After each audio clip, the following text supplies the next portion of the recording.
సృష్టిపై ED case నమోదు చేసింది. Surrogacy పేరుతో పిల్లల ట్రాఫికింగ్ కు పాల్పడింది సృష్టి.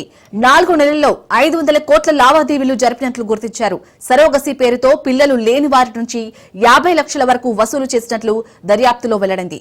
దేశవ్యాప్తంగా ఫర్టిలిటీ సెంటర్లు పెట్టి సరోగసి పేరుతో వ్యాపారం చేశారు నమ్రత.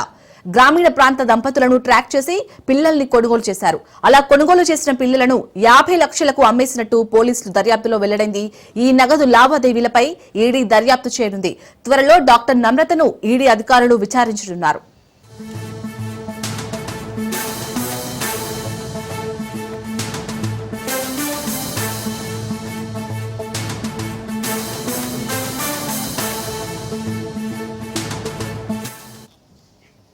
సృష్టిపై ఈడీ కేసు నమోదు చేసింది. సరోగసి పేరుతో పిల్లల ట్రాఫికింగ్ కి పాల్పడింది సృష్టి.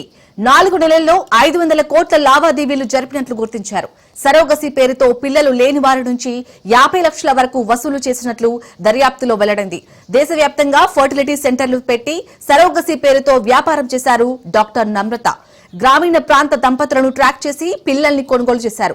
అలా కొనుగోలు చేసిన పిల్లలను 50 లక్షలకు అమ్మేసినట్లు పోలీసుల దర్యాప్తులో వెల్లడైంది. ఈ నగదు లావాదేవీలపై ఈడీ దర్యాప్తు చేయనుంది.